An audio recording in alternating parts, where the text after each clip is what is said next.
Most people prepare for sunny days. They invest when markets are rising. They feel confident when headlines are optimistic. They spend more freely when their job feels secure.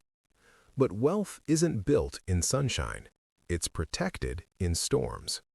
And every economic expansion in history has eventually been followed by contraction. Every boom carries the seeds of the next downturn. The question isn't whether another crash will happen, it's whether you'll be ready when it does. This is not a prediction video. It's not fear-based. It's not about calling the exact top of the market. It's about preparation, because preparation is the one variable you control. Step 1. Accept that cycles are normal. The first mistake people make is emotional, not financial. They treat crashes as rare disasters instead of recurring features of capitalism. Markets move in cycles: expansion, peak, contraction, recovery. That pattern has repeated over a century. When downturns arrive, they feel shocking, but they're not anomalies, they're resets. Asset prices become disconnected from fundamentals. Debt builds up, speculation rises, liquidity tightens. Eventually, reality reasserts itself. If you internalize that downturns are inevitable, you stop being surprised by them. And once you're no longer surprised, you can plan. The goal is not to avoid every loss. The goal is to avoid permanent damage. Step 2. Strengthen your personal balance sheet. Before you think about your investment portfolio, think about your household balance sheet. 2 questions matter. 1. How exposed are you if income stops? 2. How flexible are your monthly expenses? In a downturn, job security weakens, layoffs increase, bonuses shrink, business revenue slows. Your first layer of defense is liquidity. That means a fully funded emergency fund, 3 to 6 months minimum, 9 to 12 months if income is unstable. Access to cash without penalties. Reduced reliance on credit. Cash is often criticized during bull markets because it doesn't earn much, but cash earns something more valuable during volatility: options. It gives you time. It prevents forced selling. It keeps you rational when others are desperate.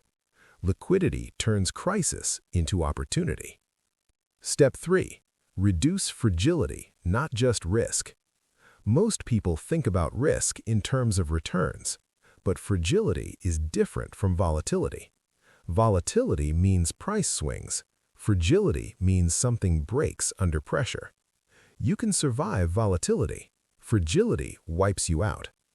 Examples of fragility: high-interest consumer debt, adjustable rate loans during rising rates, investment strategies that require constant leverage, lifestyle expenses that depend on continued income growth. To prepare for a crash, reduce fragility. Refinance unstable debt if possible. Pay down high-interest liabilities. Avoid over-leveraging investments. Lower fixed expenses where you can. You don't need to live in fear. You need to remove structural weaknesses. Step 4. Revisit your asset allocation. Crashes don't destroy everyone equally. They disproportionately affect those who concentrated too heavily in one asset class or one narrative. In long bull markets, concentration feels smart. Tech stocks surge. Real estate climbs. Certain sectors outperform. But concentration increases drawdown risk. Ask yourself, if equities drop 30 to 50%, can I hold? If real estate stalls for years, am I exposed? If one sector collapses, does it jeopardize everything? Diversification is boring until it isn't. Preparation may mean rebalancing between equities and fixed income, evaluating international exposure, adding defensive sectors, maintaining a cash allocation. This isn't about predicting which asset will fall next. It's about building a structure that survives multiple scenarios. Survival is the prerequisite for compounding. Step 5. Understand sequence risk. For long-term investors, especially those nearing retirement, sequence risk matters more than average returns. Sequence risk is the danger of experiencing large losses early in withdrawal years. Two investors can earn the same average return over 20 years. If one experiences a major crash early while withdrawing income, their portfolio may never recover. If you are within 5 to 10 years of retirement, already withdrawing funds, or dependent on portfolio income, you must reduce exposure to severe early drawdowns. That may mean increasing bond allocation, creating a cash bucket for 1 to 3 years of expenses, stress testing your withdrawal assumptions. Average returns don't matter if timing destroys your capital base. Step 6. Rehearse the psychology. The financial preparation is straightforward. The psychological preparation is harder. In a crash, headlines become extreme. Social media amplifies fear. Analysts revise forecasts downward. Markets fall faster than expected. Your brain will demand action, usually the wrong kind. Selling after a 40% decline feels rational. It feels protective. It feels like control. But historically, panic selling locks in losses and forfeits recovery. Preparation means deciding in advance. Under what conditions will I rebalance? Under what conditions will I hold? What is my threshold for adjusting strategy? Pre-commitment prevents emotional decisions. Markets punish reactive behavior. They reward disciplined consistency. Step 7. Protect income streams. A crash impacts markets. A recession impacts employment. Prepare for both. Strengthen your personal resilience. Expand valuable skills. Build professional networks. Maintain certifications. Improve adaptability. If you run a business, stress test cash flow. Reduce unnecessary overhead. Secure lines of credit before you need them. Diversify client concentration. In downturns, liquidity dries up. Credit tightens when it's needed most. Stability in income reduces reliance on selling investments at low points. You want optionality, not urgency. Step 8. Avoid narrative traps. Every crash comes with a story. This time it's different. This asset can't fall. The government will always step in. Technology solved the cycle. Narratives build bubbles. Preparation requires skepticism without cynicism. Ask, is pricing justified by earnings or speculation? Has debt expanded faster than income? Are people investing based on fundamentals or momentum? You don't need to predict the catalyst, but you should question assumptions that rely on perpetual growth. Markets revert when narratives outrun reality. Step 9. Plan for opportunity. Crashes feel destructive. They are also reset mechanisms. Historically, periods of panic have created long-term opportunity for disciplined buyers. But you can't deploy capital if you're overleveraged, you're emotionally frozen, you're forced to sell, you lack liquidity.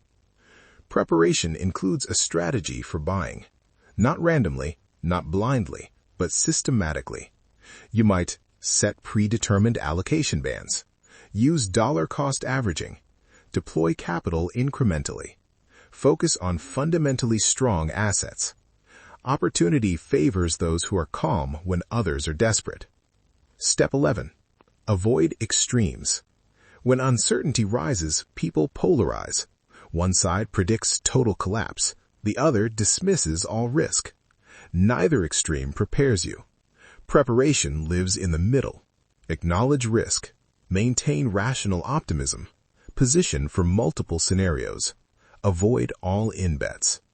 The goal is durability, not brilliance. Consistency beats heroic timing. Step 12. Remember what you can't control. You cannot control interest rates, inflation spikes, geopolitical shocks, market sentiment. You can control savings rate, spending discipline, asset allocation, debt levels, emotional response.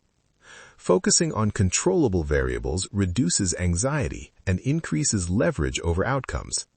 Preparation is not prediction, it is positioning. The bigger picture. Crashes feel catastrophic in the moment, but zoom out. Over long time horizons, markets have historically recovered and surpassed prior peaks. Preparation doesn't require pessimism, it requires realism. Economic systems expand and contract. Debt cycles build and unwind. Innovation accelerates and recalibrates. What determines individual outcomes is not the cycle itself, it's behavior within the cycle. Final thoughts. Preparing for a crash is not about hoarding. It's not about fleeing markets. It's not about betting against the world. It's about strengthening liquidity, reducing fragility, diversifying exposure, protecting income, pre-committing psychologically, maintaining discipline. Most people only prepare after damage begins. The calm before volatility is when preparation is cheapest. By the time panic is visible in headlines, adjustments are expensive. You don't need certainty about when the next downturn arrives. You need clarity about who you will be when it does. The investor who panics or the one who stays steady. Economic cycles will continue. Market corrections will return. Recessions will happen. But financial independence doesn't require perfect foresight. It requires resilience. And resilience is built before it is tested. Prepare now, not because collapse is guaranteed tomorrow, but because cycles are guaranteed eventually. When the storm comes, you don't want to be building shelter. You want to already be inside it. If you found this video educational and informative, don't forget to like and subscribe so you don't miss future content designed to help you grow your wealth with confidence. Disclaimer. This content is for educational purposes only and is not financial advice. Investing involves risk, including possible loss of principal. Always consult a licensed financial professional before making investment decisions.